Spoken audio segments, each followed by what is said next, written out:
Muy buenas noches, bienvenidos a La Hora Clave. Buenas noches. Buenas noches, Manuel. Tú sabes que se habla mucho, vamos a un paro, pero ¿cuál es la diferencia paro, huelga, movilización? Y sobre todo cuando han sido exitosos. Eso es importante.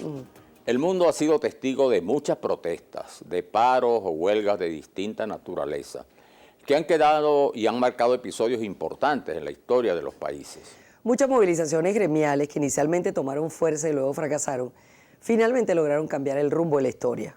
Muchas de ellas impulsaron grandes transformaciones en los derechos de los obreros, iniciaron movimientos de reforma política, social y económica e incluso sembraron la semilla de la revolución. La primera huelga documentada ocurrió en el Antiguo Egipto, organizada por los trabajadores y artesanos Set-Mat, actual Deir el-Medina, durante el reinado de Ramsés III hacia el año 1166 a.C. Los huelguistas soltaron las herramientas y fueron al templo donde se acopiaban las cosechas, y ante el temor de un estallido popular, las autoridades entregaron los granos sin resistencia y sin posteriores represalias. La primera gran huelga que hubo en el mundo por la lucha de la reivindicación de los laborales se efectuó el 1 de mayo de 1886, que generó lo que llamaban los mártires de Chicago, y se generó también que se celebrara el 1 de mayo el Día Internacional del Trabajador en honor a estos mártires y a la celebración como Día Internacional del Trabajador. El origen de esto se remonta a la revolución industrial. Esta revolución cambió el mundo porque aportó unas nuevas tecnologías que permitieron avanzar desde el punto de vista económico, político y social, fundamentalmente en el orden material, al crearse máquinas de vapor como el barco de vapor, que generó un aumento de la capacidad de comunicación o la capacidad de comercio entre los países, porque tenía un instrumento de difusión, y luego también tenía lo que llamaban una máquina que contribuyó al desarrollo de los telares, y se implementó como materiales nuevos, como el hierro, después se buscó el acero, que era una de las empresas más importantes que había, sobre todo para los rieles, y que permitió un adelanto tecnológico.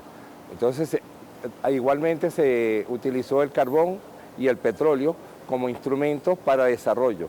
Esto ocasionó que en el mundo hubiese una explotación, una nueva vivencia. Esto cambió el sistema económico del mundo y hizo que toda la gente que trabajaba en el campo se regresara a la ciudad en busca de las nuevas fábricas, las nuevas empresas, buscando empleos.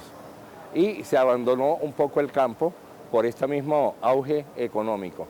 Y se creó por primera vez un roce social de dos clases, la clase que se llamó el proletariado, que era la clase baja, lo que constituía por los obreros y por la gente y por los niños, y la clase nueva, una nueva clase dominante que no era la clase que venía de la sociedad, que eran los reyes, los elegidos, sino una nueva clase que estaba sostenida por nuevos poderes económicos, políticos y sociales. Bueno, ya como protesta obrera, la revuelta de Haymarket de 1886, que se conmemora con el Día Internacional del Trabajo y que tuvo un violento desenlace en las fábricas de Chicago, para ese entonces el segundo polo industrial de los Estados Unidos. Bueno, y como semilla de una revolución histórica, se consideran las protestas de campesinos y obreros junto con sectores de la clase media en Rusia en 1905. Esas protestas exigían mejores condiciones laborales, pero también rechazaban la opresión del imperio del zar Nicolás II y acabaron en violencia cuando una marcha pacífica hacia el Palacio de Invierno fue reprimida por la Guardia Imperial. Sin duda, en años más recientes, una huelga que cambió el mundo tuvo lugar en Gdańsk, Polonia, en agosto de 1980, cuando 17.000 trabajadores tomaron el astillero Lenin en protesta por el aumento del precio de los alimentos. El líder de esa movilización fue Lech Walesa, quien apareció ante los obreros como un histórico mensaje: tenemos un sindicato independiente que se autogobierna, tenemos el derecho a huelga. Eso dijo Walesa, que es uno de los íconos de la lucha pacífica contra los gobiernos totalitarios. Se trata de un tema para numerosas reflexiones que abordaremos con la profesora y especialista en Derecho del Trabajo, Jacqueline Richter. ¿Cuáles son las huelgas más recordadas de la historia? ¿Qué beneficios se ha obtenido con los paros cívicos? ¿Cuáles han sido las huelgas en Venezuela de mayor trascendencia? Bueno, a eso íbamos nosotros justamente. Fíjate tú que la gente nos pregunta exactamente lo que nosotros queremos saber. Jacqueline Richter está con nosotros. Ella es profesora de la Universidad Central de Venezuela y también es asesora laboral. Y justamente los paros en la historia se han caracterizado por comenzar o generarse en el sector laboral o sindical. Ahora, sería interesante comenzar, Jacqueline, estableciendo la diferencia entre paro y huelga, porque hay gente que tiende a confundir los términos. Sí. La diferencia tiene que ver con las características jurídicas del fenómeno, porque ambos son paralizaciones. Normalmente se utiliza el término huelga cuando la huelga cumple ciertos requisitos que establece la legislación para poder suspender colectivamente las labores. En cambio, los paros son como manifestaciones más espontáneas, sí, menos organizadas, al punto que durante muchos años el Ministerio del Trabajo acá tenía dos términos. Uno abría las memorias y cuentas y aparecían huelgas, y tenía un término que se llamaba paro introspectivo, que era eso, era una paralización de labores que no había cumplido los requisitos que establecía la legislación interna para hacer una huelga. ¿Cuáles son los requisitos? Meter un pliego conflictivo. Para el paro, dice. No, para porque la huelga. El problema es que esa es otra cosa que hay que aclarar, ¿no? Porque la huelga sabemos que tiene, incluso por el derecho internacional, por la OIT, etcétera, que tiene una serie de regulaciones. Ahora, ¿es así igualmente para el paro? No, porque los paros son hechos. El paro normalmente se desarrolla al margen de la legalidad. O sea, yo hoy día me caliento con mi empresa, me pongo en contacto con mis compañeros porque considero que las condiciones están muy malas y todo lo demás, independientemente que diga el sindicato, y paro la empresa. Produzco un paro, exacto. Y produzco un paro. No, normalmente los paros son mucho menos organizados que las huelgas. Y los objetivos de los paros laborales, netamente laborales, tienen que ver con reivindicaciones muy concretas que están ocurriendo en un sitio de trabajo en un momento determinado. En cambio, la huelga requiere, primero, que haya una asamblea de trabajadores. Dos, que haya una petición formal al empleador tramitada ante la Inspectoría del Trabajo. Tres, que se monte una junta de conciliación. Cuatro, que nos pongamos de acuerdo con los servicios mínimos esenciales. En el paro yo digo, no, yo estoy muy enojada con mi empresa, no pacto servicios mínimos bajo la Santa María. Entonces, pero también está otro tipo de paro, que es lo que hemos tenido este último tiempo, que son los paros ciudadanos, paros cívicos. Donde son como más modernos también, ¿no? Una serie. Donde la gente se para, ya no en su condición de trabajador para una petición en concreta a su empleador, sino en su condición de ciudadano frente al poder político. Pero también los sindicatos, como te decía, pueden hacer huelgas políticas. Los famosos paros generales, los más conocidos fueron los que le hizo las comisiones obreras y UGT a Felipe González en su primer gobierno. Le hicieron 2 huelgas generales contra las medidas económicas. Son huelgas generales. En Venezuela, respondiendo a la pregunta a los participantes, un poco la secuencia de lo que hemos tenido aquí. Mira, nosotros, el movimiento sindical venezolano nace con una gran huelga, terminando la dictadura de Gómez, la huelga petrolera del año 36. Sí. Fue una gran huelga, que además fue una huelga que generó mucha solidaridad ciudadana, al punto que muchas familias en el Zulia recibieron a los hijos de los obreros en esos días, porque cuando yo estoy en huelga, recuerda que el patrono no está obligado a pagarme el salario. Así es. Entonces, irse a huelga es una cosa difícil para los trabajadores. Y en aquel momento hubo aquella solidaridad que permitió. Hubo esa solidaridad porque también estaba un poco la idea de una lucha nacional contra unas compañías extranjeras. Pero no ha sido la única. El paro del 58, la huelga del 58, que fue con una huelga de prensa, que dio inicio al proceso democrático más continuado que hemos tenido. Y yo estaba recordando otra huelga famosa, el paro de un día que no fue legal porque no se metió ningún pliego que hizo la CTB contra las medidas económicas de Carlos Andrés Pérez en el año 88. Fue un paro de un día, fue un paro netamente laboral. Sí. Y no era con la intención de tumbar a Carlos Andrés Pérez. Y es bien interesante porque demostró en ese momento el nivel de autonomía que podía tener una central obrera. La CTB es una central que siempre estuvo vinculada a Acción Democrática. Y el Buró Sindical de Acción Democrática, que todos eran dirigentes de la CTB, había impuesto al partido la candidatura de Carlos Andrés Pérez. Era su candidato. Sí. Y con las medidas económicas después del Caracazo, en octubre, acá se hizo un paro de un día convocado por la central obrera. Y independientemente de lo que pensara el partido o lo que pensaran los sectores políticos. Independientemente de lo que pensara el partido. Y se le hizo un paro a un compañero de partido. Así es. Y el compañero de partido nunca les dijo que eran subversivos, que estaban pretendiendo tumbar, que querían dar un golpe de Estado. No, era un paro en contra de unas medidas económicas que estaba tomando el gobierno en ese momento. Ahora, tú sabes que es interesante, Jacqueline, analizar cuáles son, ya que tú tienes tanta experiencia en haber digamos, manejado todos esos hechos históricos, ¿qué es lo que hace que un paro o una huelga pueda ser exitoso? Por eso tiene que decir, hay algunos que han fracasado y otros que han sido muy exitosos, es decir, que han logrado los objetivos. ¿De qué depende? Depende del tipo de paro que sea. Si es una huelga laboral, con reivindicaciones netamente por condiciones de trabajo llevadas por unas organizaciones sindicales que representen realmente a los trabajadores, el patrono en algún momento se va a sentar a negociar, porque sabe que el contendor es un contendor de peso y tiene que ver con la fuerza, y que las reivindicaciones de alguna manera sean razonables y que el patrono las pueda de alguna manera satisfacer, aunque sea medianamente, pero es un hecho de fuerza. Claro. La huelga siempre se ha dicho que es una guerra entre caballeros, porque es una guerra avisada donde no le puedes infligir daños muy fuertes al enemigo porque tienes que garantizarle que las máquinas indispensables sigan funcionando, que no hayan daños a la producción.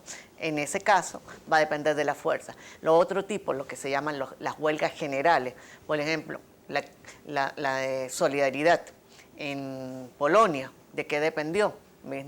Dos, de que se transformó de una huelga netamente laboral que nace en los sindicatos liderados por Lech Walesa en una huelga nacional de un país que exigía cambios no solo económicos, sino fundamentalmente políticos. Un país que dijo en un momento... O sea, ¿qué quiere decir que un paro o una huelga, independientemente de si se logran, es decir, si se logran los objetivos, no hay problema, pues se lograron y ya está, se acabó. Ahora, si no se consiguen, necesariamente tiene que terminar en una mesa negociando. Sí, sin duda. No, es que las huelgas nunca son la negación de la mesa de negociación.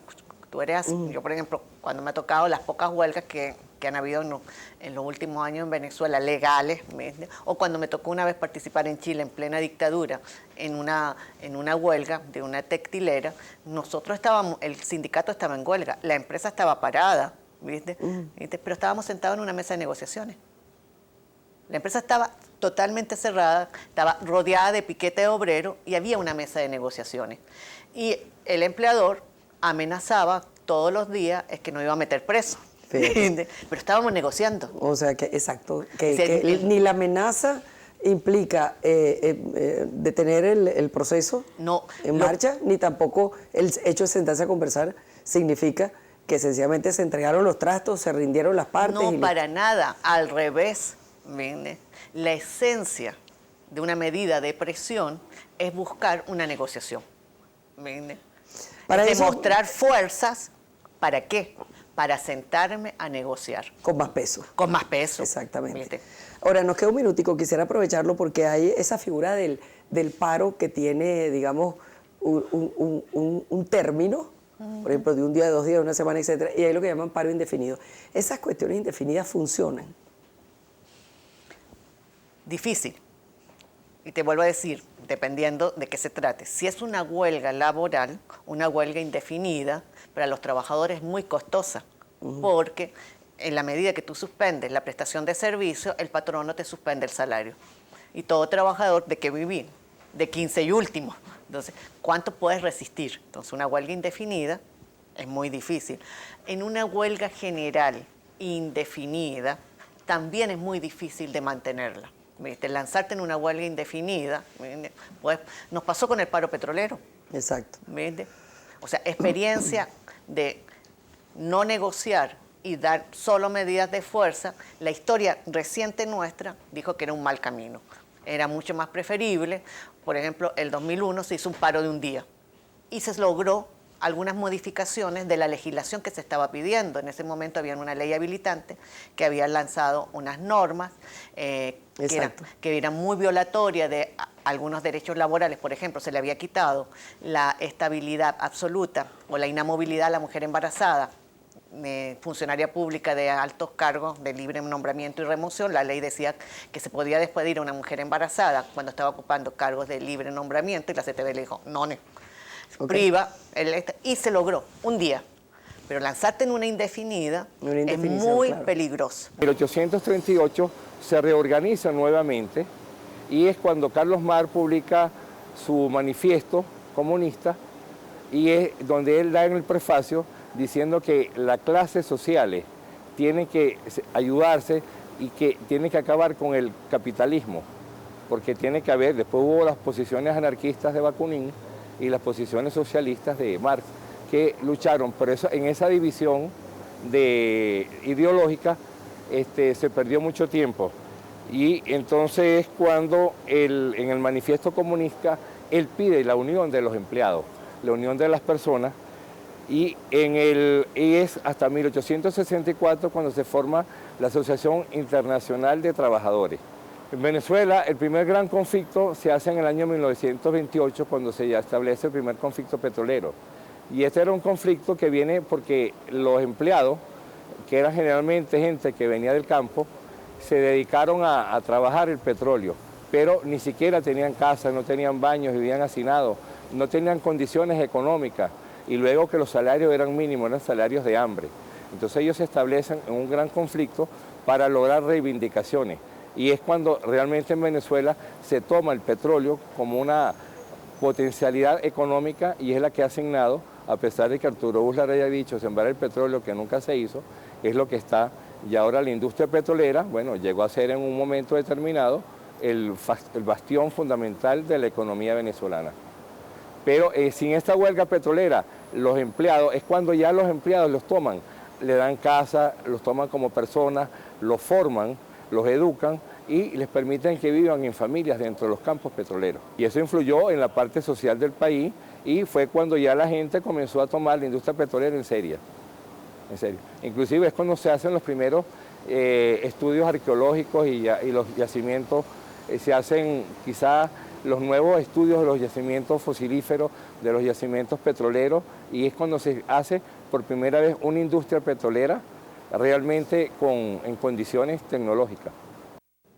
¿Cuáles dirías tú, Manuel, han sido los paros más exitosos en este país? Mira, hay varios, pero sobre todo las precisiones que hizo la profesora Ripset me parecen muy pertinentes, ¿no? Porque hay diferencias entre huelga, paro, llamados a paro. Yo creo que los más importantes son aquellos que, naciendo de iniciativas que tienen que ver con razones laborales, razones muy específicas. En el caso, por ejemplo, de un paro famoso que fue el 21 de noviembre de 1957, la famosa huelga universitaria de la Universidad Central de Venezuela, que comienza como un paro y persiste durante mucho tiempo, pero con una característica: mientras la universidad está paralizada, el país sigue su ritmo normal. Así es. Incluso se realiza el famoso plebiscito, es proclamado Pérez Jiménez, pero ese paro universitario estimula una serie de actividades conexas de naturaleza política que se van a tener un remate el 23 de enero con la salida de Pérez Jiménez. Así ocurre también, y ha ocurrido con las famosas huelgas que hablábamos ya, el caso de Polonia, que termina en una rebelión política. Entonces,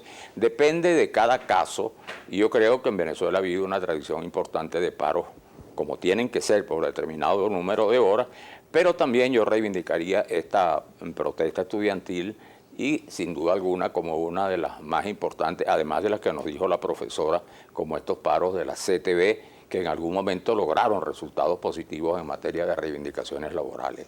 Esa es la clave. Esa es la clave. Buenas noches.